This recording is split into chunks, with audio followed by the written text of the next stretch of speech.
En el vídeo de hoy no te vas a ir sin aprender los métodos mágicos en Python.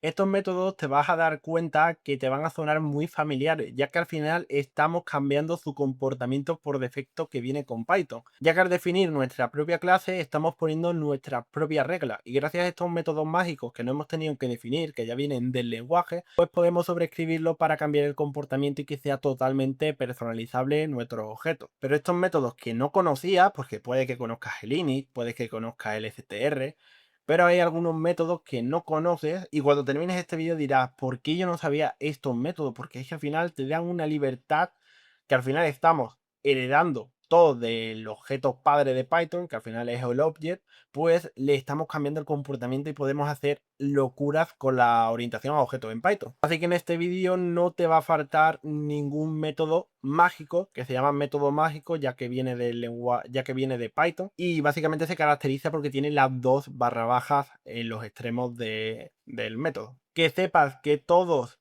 los conceptos del canal claramente lo tenía en este repositorio, lo he unificado en uno solo, y vamos a ver, pues en el vídeo de hoy, ejercicios ya resueltos que hice ayer y os lo voy a ir explicando paso a paso para que entendáis todo y entendáis todos los métodos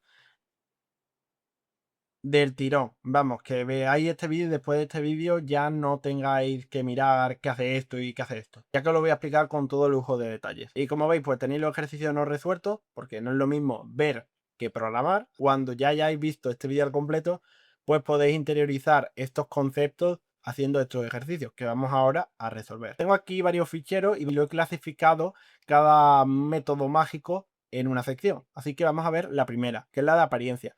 Aquí tenemos str, que os sonará un montón, y si no te suena, básicamente lo que hace es imprimir por la terminal al usuario un objeto de manera bonita. Después tenemos rep, que si no gusta, nunca os acordáis de esta sigla, al final yo le llamo representación, ¿vale? O representation, o como se diga en inglés, ¿vale? Que al final representas un objeto, pero para el desarrollador. Ya no tienes que tenerlo en bonito, sino es para cuando estemos programando, pues para depurar y saber los valores del objeto, etcétera. Y el formato, que esto es importante y esto te va a sorprender mucho si no lo sabes, que al final es básicamente esto que estás viendo por aquí de los dos puntitos, cuando lo ponemos en un string o en un número, en cualquier tipo de datos, pues al final lo que estamos haciendo es formatear. En este caso, pues estamos poniendo dos decimales, estamos indicándole que queremos el formato con dos decimales. Entonces lo que vamos a hacer es crear la clase producto donde vamos a definir nombre y precio, así que lo vamos a hacer en la inicialización y vamos a definir el CTR y también vamos a definir el rep para que veáis la diferencia y cómo se declara cada uno. Y bueno, aquí tendríamos las soluciones. Vamos a ir directamente a la primera parte y después ya saltaremos a la segunda.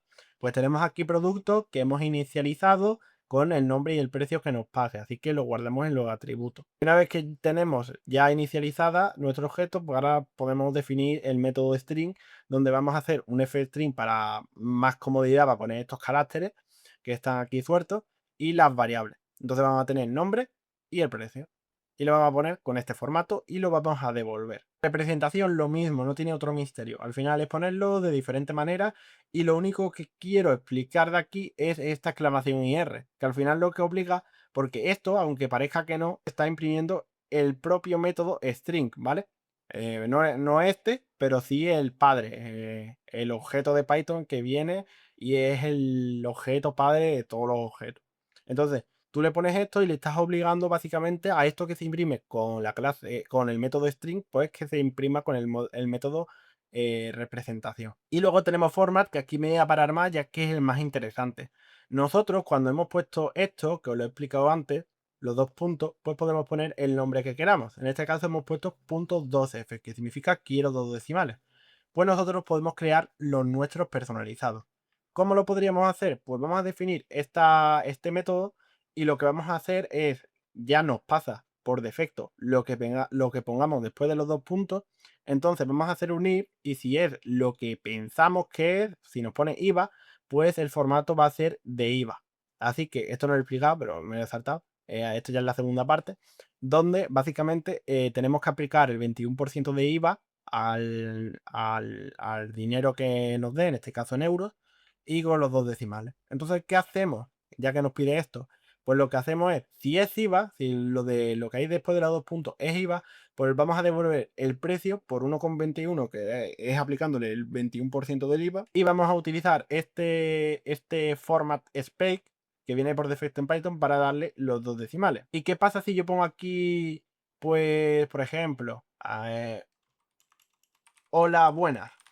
Pues que se va a imprimir el string, ya que aquí hemos hecho un return, por si no entra en IVA, que directamente devuelva del objeto pues su string, que en este caso es el que hemos manejado aquí. Entonces ponemos aquí hola y aquí IVA para que lo veáis y vamos a imprimirlo, Python 3.1 y ahí está, al final. Pues aquí está el string, aquí está la representación, aquí está calculado con el IVA y aquí está otra vez el string porque hemos puesto el formato hola que no existe. Vámonos al ejercicio 2, que es los métodos de comparación. Tenemos el equal, si es igual al otro objeto, el less que si es menor a este objeto, ya depende del valor que pongamos de comparación, y el hash, que el hash es muy interesante ya que es una función que devolvemos el hash de nuestro dato para poder introducirlo en estructuras que necesitan el hash, como el set y el diccionario. Entonces, en este ejercicio nos pide gestionar versiones de software como si fuera un Git, por ejemplo, un control de versiones. Entonces necesitamos comparar estas versiones. Y lo primero que nos pide es crear una clase versión. Entonces vamos a inicializar como siempre. Y ahora vamos a definir el método equal y el método less ¿vale? Y lo primero que vamos a hacer es comparar el mayor, imagínate 2.0 y la 1.0, pues siempre va a ser mayor la 2.0. Así que entonces, si empata este número el primero, pues ahora tenemos que comparar con este número menor. Imagínate 1.2 es menor a 1.5, pues va a dar true. Y 2.0 menor a 1,9 puede false porque es mayor el 2.0, ¿vale? Pero en el caso de que aquí sean los dos 2, pues este será true en su defecto, ya que estaremos comparando pues los dos números menores. Entonces ya hemos creado aquí la clase y bueno, pues vamos a definir igual. ¿Cuándo es igual?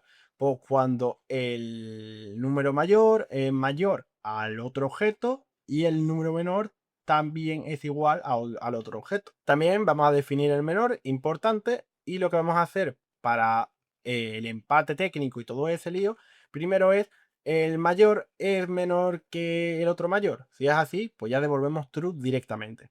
Si no, pues bueno, pues tiene la oportunidad de entrar otra vez en este if, que si el mayor es igual al otro mayor, pues tenemos que desempatar esto, entonces cogemos los menores, los comparamos y si es menor, pues es true. Y si todo lo demás, pues no ha entrado de ningún if y no ha retornado estos dos true, pues será false. Ordena de menor a mayor. Esto está hecho. Python va a coger la función sorted y directamente pues va a saber por qué un objeto es menor que otro. Entonces, lo único que tenemos que hacer es imprimir esto, ¿vale? Que al final tenemos que usar el método representación, ¿vale? Como estáis viendo por aquí. Y lo vamos a representar de la manera que nos han comentado por aquí. Que al final son tuplas. Que al final lo está representando como una tupla y después está dentro de una lista como estáis viendo por aquí. Que si ejecutamos esto que no lo estaba ejecutando, ¿vale? Pues nos da 1.2 es menor a 1.5, así que da true. 2.0 es menor a 1,9, es false. Y después las versiones ordenadas, que al final hemos cogido aquí, lo hemos metido todo en una lista, las versiones, hemos usado la función sorted y nos la ha devuelto ya ordenada, por lo que he dicho. Ya sabes cuál es menor a cuál. Y ahora viene lo interesante, viene el hash. El hash, básicamente, lo único que hemos tenido que hacer es aplicar la función que nos trae con Python y crear básicamente una tupla de mayor y menor. Esto lo convierte en un hash y ya tiene básicamente un elemento único. Y con lo cual, pues tiene su propio hash y se puede meter en set y el diccionario. Y por ejemplo, si lo metemos en set, como estáis viendo por aquí, estábamos metiendo la versión 2 veces y nos lo ha quitado, ya que el set quita duplicado por el hash. Aquí lo estáis viendo. Ahora tenemos los métodos add y mul, ¿vale? Ya que está en la sección de operadores. Add es de sumar y mul es de multiplicar. Y vamos a crear un editor de gráficos 2D. Bueno, no lo vamos a crear, pero es como lo básico que vamos a hacer, ya que vamos a usar vectores, vamos a tener x un valor, y un valor, y vamos a intentar sumarlo y multiplicarlo, ¿vale? Vamos a sumar x más x y más y teniendo dos vectores y vamos a escalarlo pasándole el número que queramos multiplicar. Y como estáis viendo por aquí, vamos a la primera parte, que va a ser la de sumar, y también vamos a añadirle representación para poder imprimirlo correctamente el objeto. Y bueno, como veis por aquí, lo inicializamos, creamos el método add, donde lo que vamos a hacer es instanciar un objeto con la clase, y lo que vamos a hacer es coger el atributo X, sumarle al atributo X y lo mismo con la Y. Y nos va a devolver pues el objeto con la suma de los dos vectores. Ya que esto os puede liar, a mí me liaba cuando empecé en programación orientada a objetos. Al final el objeto que estamos pasando pues lo estamos pasando como argumento. Entonces por eso podemos hacer la suma, porque tenemos el objeto order. Luego tenemos la representación, que aquí lo que hemos hecho es muy interesante, ya que hemos retornado y no hemos retornado directamente un string a pelo que sea vector 2D. Hemos directamente cogido el objeto, le hemos sacado, gracias al atributo mágico que trae Python, la clase, y luego hemos obtenido su nombre. Y esto nos devolvería vector 2D sin tener que escribirlo y después tener que cambiarlo. Imagínate que esto se cambia. Pues sería una tontería ponerlo aquí hardcodeado. Y luego ponemos aquí la X y la Y. Y con esto pues tenemos aquí la representación. Vector 2D, 8 y 8, ya que 4 más 4 es 8 y 5 más 3 es 8. Y luego vamos a la multiplicación, ¿vale? Como pone por aquí, que al final le tenemos que pasar un número, por ejemplo, un por 3, y bueno, pues aquí daría 6 y aquí daría 9. Pues vamos a definir aquí multiplicación. En este caso, order no va a tener ningún atributo, va a ser un número, ya que se lo estamos pasando como argumento, como estáis viendo por aquí. Y al final esto va a ser, por ejemplo, aquí que hemos escrito el 10, pues va a ser el 10, y va a multiplicar X por 10 y Y por 10, ¿vale? Al final estamos escalando los dos componentes de nuestro vector. Y como veis por aquí, pues da 40 y 50, ya que lo estamos multiplicando por 10. Vamos ahora a los contenedores. Esto es muy interesante, ya que podemos, como veis, tiene el nombre igual que la función que trae Python. Podemos contar, podemos retornar el número de elementos que tiene una estructura de datos. Podemos obtener el ítem de una estructura de datos, como puedes ver en la lista, que es el símbolo de indexar, sería básicamente los rectángulos, y contains, que es el operador in, que yo puedo poner, hola, lo contiene la tabla que pone frases, y te lo buscaría en la lista. Pues todo esto lo podemos definir por nosotros mismos. Entonces tenemos aquí que tenemos que hacer como un Spotify, donde tenemos que definir tanto el len, para saber el número de canciones que hay en la lista. Necesitamos saber también poder sacar las canciones que queramos de la lista, y también usar el operador in para saber si la canción está en la lista. Entonces esto sería muy sencillo. Vamos a inicializar una lista ya directamente para el objeto de la clase playlist, donde vamos a tener Waka Waka, La Luna y Juramento de Sal, ¿vale? Tenemos 3 canciones. Entonces len, lo único que vamos a hacer es utilizar la función propia de Python len, que ya viene integradas con la lista. Entonces no tenemos que definir esto, si no sería otra cosa. O por ejemplo, si queremos darle más juego a esto, pues podríamos, pues si el número de indexado es par, pues no cuenta en la lista, o empieza por A, pues no cuenta por la lista. Se puede hacer cosas mejores, ¿vale? Esto al final es un ejemplo didáctico. Luego tenemos getItem, que devuelve, pues utilizando el indexado que ya tiene la lista por defecto, pues le devolvemos directamente el elemento. Y contains, que al final lo que hacemos es un return, usamos el operador in, que viene ya por defecto de Python otra vez, y básicamente nos devuelve el resultado. Al final, como estáis viendo por aquí, estamos haciendo básicamente lo mismo, no estamos definiendo nada nuevo. Pero prefiero enseñarte algo básico, algo para que lo entiendas, qué es lo que tienes que devolver y para qué sirven los métodos. Así que me parece buen ejemplo para que después ya hagas lo que imagines. Al final, una vez aprendes esto, ya puedes desarrollar y imaginar lo que quieras y programar, vamos, una fumada puedes programar teniendo en cuenta esto. Entonces vamos a ejecutarlo, y como ves por aquí, pues nos da 3 si usamos el len, que al final estaría ejecutando nuestro método, no estaría ejecutando el de Python. Después tenemos P, que le estamos indexando y está ejecutando este método. Y después, Waco Waco, pues no está, no da ya false, pero Waka Waka, pues sí está, ¿vale? Ahí estáis viendo que al final está ejecutando nuestros métodos, no los de Python, que eso es importante. Vamos ahora a los métodos de iteración, que esto lo hemos usado en generadores, en un vídeo que ya hicimos en el canal. Y bueno, vamos a hacer una cuenta atrás. Que la cuenta atrás podemos a definirle un inicio, por ejemplo, que comience por 20, que comience por 100. Y va a acabar en 1 como pone el enunciado, ¿vale? Hasta 1, no va a llegar a 0. Se va a quedar el 1 pero incluido. Entonces, como estáis viendo por aquí, lo que vamos a hacer es definir un iterador, ya que si queremos hacer una cuenta atrás, haríamos el típico for y iríamos imprimiendo los números. Pues aquí lo mismo. Pasa que vamos a obtener el número actual cogiendo el número de inicio, ya que el número de inicio pues ya se ha inicializado al principio. Y el número actual pues cambiará. Entonces tengo que recoger el de inicio para no modificar este valor y tenerlo guardado por si queremos aplicar otra lógica. Entonces devolvemos este objeto entero, ya que Python se va a encargar, ya que es un número, de poder iterarlo. Y lo que vamos a hacer en el método next, que es como darle un botón, yo tengo el iterador, 1, 2, 3, 4, pues next es como el botón que le digo, ahora pasar 2. Otra vez le doy al next, 3, otra vez, 4, y así. Y el número es menor, el actual, a 1, pues es que va a llegar a 0. Entonces vamos a pararlo rápido y vamos a lanzar una excepción de stop iterate, que es básicamente la excepción que por defecto lanza Python cuando ya no tienen más para iterar. Ahora guardamos el número, esto es para retornarlo, ya que el actual lo vamos a restar y yo necesito tener primero el número que era y luego ya resta lo que quiera para que en el siguiente salga uno menos, ¿vale?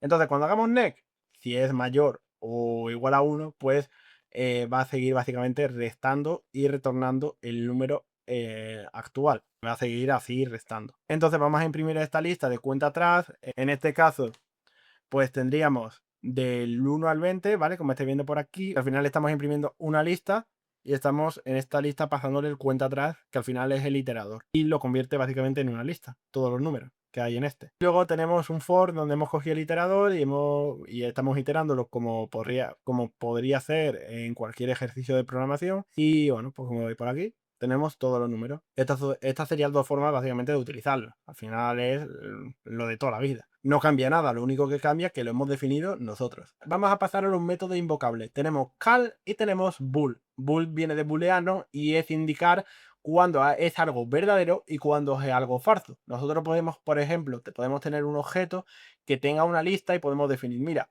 si tiene solo string, pues es for. Y si tiene string y enteros, pues es true. Podemos definir si un objeto, por qué es true y por qué es for. Y luego tenemos call, que es un poco más complicado, ya que tienes que saber que un objeto se puede ejecutar como una función. Y al final esto lo podemos definir en este método. Entonces queremos definir aquí una tienda que tenga una calculadora y también un carrito. Y vamos a jugar con estas dos cosas. Entonces lo primero que nos pide es crear un impuesto que le pasemos una tasa, que lo inicialicemos con una tasa. Por ejemplo, puede ser el IVA, como pone por aquí en este ejemplo. Y básicamente que aplique la tasa. Una vez que tengamos el objeto, pues podemos ejecutarlo como si fuera una función. Es lo que decía. Entonces vamos a inicializar primero crear impuestos. Le vamos a añadir la tasa con la que nos ha pasado por argumento. Y luego vamos a definir call, ¿vale? Donde nos va a pasar, bueno, puede pasarlo por Kawar, ¿vale? Que aquí no sé por qué está escrito mal. Vale. Bueno, en realidad podría ser así. Da igual, vamos a dejarlo así. Que es como estaba. Y bueno, pues nos pasan precios y nosotros el precio que nos pasa, pues lo vamos a multiplicar, pero primero vamos a sumarle 1 a tasa, por si es 0,21, pues se le suma 1, 1,21 y con eso ya podemos hacer el porcentaje para calcular directamente el precio que se quedaría con el IVA o con cualquier tasa. Esto es aplicable a cualquier tasa. Entonces, como veis por aquí, creamos el impuesto y una vez que tenemos el objeto podemos meter cualquier precio, como hemos definido por aquí, en este argumento posicional, y básicamente lo hemos pasado, que es 200, y nos lo calcula. Que lo voy a ejecutar y como veis son 242 euros, que es el precio correspondiente de calcular el IVA en base a 200 euros. Y ahora vamos a hacer el carrito. El carrito vamos a inicializar una lista vacía como hicimos en playlist y esta vez pues vamos a definir el método de booleano y le vamos a decir que si la lista contiene algo, ya que esto lo hace por defecto Python y no tenemos que comernos la cabeza y aplicar una lógica súper loca, ya devolvemos true. Pero si la lista está vacía, pues va a devolver false. Y con esto conseguimos añadir básicamente un carrito lo tenemos como objeto, le añadimos todo, bueno, pues esto que he querido comprar pan, hamburguesa, pizza y macarrones. Y luego lo vamos a imprimir. Y como veis por aquí me da la lista. Y una vez que yo digo si C1, pues se va a ir al booleano, va a comprobar que tiene elemento en la lista y me va a devolver true como estáis viendo por aquí. Y C2, al contrario, no le he metido nada, entonces me va a devolver false. Vámonos a los métodos de contexto, que básicamente es lo que utilizan los manejadores de contexto en Python, como vimos en este canal. Y bueno, lo que vamos a hacer es un ejemplo que he sacado en el vídeo de manejadores de contexto, que es un cronómetro que imprime cuánto tarda en ejecutarse un código en concreto, ¿vale? Entonces al final tenemos que utilizar with, ya que bueno, sirve para los manejadores de contexto estos dos métodos. Y tenemos que imprimir cuánto tarda de esta manera. Tardó 0,12, ¿vale? Entonces es muy sencillo. Vamos a crear la clase cronómetro y vamos a definirle, no hace falta ni definir básicamente ni inicializar nada, ya que solo vamos a ejecutar unas funciones y ya está, no necesitamos otros datos. Entonces vamos a declarar la función enter, que al final va a ser cuando entremos al manejador de contexto. ¿Y qué va a hacer? Pues va a coger el inicio. Vamos a tener ya la referencia del inicio y lo va a devolver. Entonces cuando entremos a partir de aquí, ¿vale? A partir de esta línea, pues vamos a tener ya el tiempo pues obtenido, el tiempo de inicio. Y luego el exit, que es lo importante de aquí, ¿vale? Que aquí tenemos varios atributos que expliqué en los manejadores de contexto, que lo tenéis en el canal como he dicho. Pues lo que vamos a hacer es restar, vamos a coger otra vez el tiempo actual y se lo vamos a restar del inicio. Y con esto tenemos el tiempo que lo vamos a imprimir directamente, sin necesidad de tener que tener una línea aquí. Entonces, una vez hecho esto, nosotros podemos utilizar, por ejemplo, dentro de nuestro manejador de contexto, una suma, y cuando ya salgamos de aquí, que será en esta línea, por ejemplo, si yo hago así, pues esto ya es fuera del contexto, pues lo imprimirá directamente sin tener que decírselo todo el rato. Entonces, lo imprimimos y tardará un poco porque es una suma de 10 millones, ¿vale? Bueno, de 100 millones, y tarda un segundo, bueno, o tarda casi 2 segundos, básicamente. Y vámonos al último, que este es muy interesante y es el new y el init. Que el init ya sabrás lo que ha hecho a la perfección, ya que ha salido en todos los ejercicios, pero la cosa, la gracia de este fichero es para que veas la diferencia entre new y init, ya que son completamente cosas diferentes que son muy parecidas. Ya que en este código la intención es usar un patrón de código que se llama single stone, ¿vale? Que lo podéis buscar. Vale, ¿dónde estaba? Aquí. Patrón Singlestone, que al final es tener una instancia sin tener que usar otra. Al final solo declaramos una instancia, nos quedamos el objeto y ese objeto va a recordar todo, ¿vale? Ahora lo veréis más en profundidad. Pero bueno, tenemos, imagínate, una configuración global de una app, lo típico que te guardas en una aplicación web en local storage, pues el modo oscuro tiene esta fuente el usuario, pues eso te lo guarda. Entonces lo que vamos a hacer, pues básicamente es que solo debe existir una instancia, como he dicho, bueno, como dice el patrón Singlestone. Entonces lo primero que vamos a hacer es crear una configuración usando new para que siempre devuelva la misma instancia. Aquí vamos a hacer toda la lógica. Cada vez que queremos un objeto, queremos la misma instancia con los mismos datos. Me da igual si lo estoy invocando otra vez. Entonces vamos a guardarlo en un atributo privado. ¿Vale? Como estáis viendo por aquí, la solución tiene que ser que configuración es igual a la configuración. Al final estamos recibiendo el mismo objeto. Eso es lo que te tiene que quedar. Entonces, cuando se cree cualquier objeto de configuración, se va a crear automáticamente este atributo que lo va a tener todos los objetos en none. New va a heredar básicamente la clase que estamos definiendo. Por eso se pone CLC, ¿vale? Que es la clase. Entonces vamos a tener la clase configuración y vamos a decir que si instancia sigue siendo none, porque es la primera vez que se ha creado el objeto, pues vamos a llamar a super, que al final es object, el objeto padre de todos los objetos que creemos, pues lo vamos a crear a partir de él y le vamos a decir, pues crea un objeto de la clase que hemos declarado aquí. Entonces devolvemos esta instancia y la próxima vez que volvamos a llamarla, pues dirá, yo ya tengo aquí en memoria una instancia guardada, así que vas a utilizar la misma, con los mismos atributos, con todo igual, todo como lo tenía. Entonces aquí vamos a comprobar si configuración es igual que configuración, que como veis lo estamos invocando dos veces, y esto, como veis por aquí, pues tendría que decir que sí, que al final son los mismos objetos, como estáis viendo por aquí, que da true. Y aquí una cosa muy curiosa para que ya veáis definitivamente es que tenemos el objeto configuración 1 y el configuración 2. Y vamos a añadirle a configuración 1 que quiere un filtro de blur, de desenfocado, ¿vale? Me se ha ocurrido esa configuración, por ejemplo. O por ejemplo, modo oscuro, bueno, todo lo que imagine que se puede configurar. He puesto un desenfocado 2.5 en el objeto C1. ¿Qué pasa? Que el C2 es la misma instancia, así que si nosotros imprimimos C2.blur, pues nos va a dar lo que hemos asignado en el atributo blur al objeto C1, para que veáis que es la misma instancia y comparten exactamente los mismos datos. Así que una vez dicho esto, espero que te haya servido este vídeo. Si es así, deja un buen like, suscríbete si no lo estás y nos vemos en el próximo vídeo. Adiós.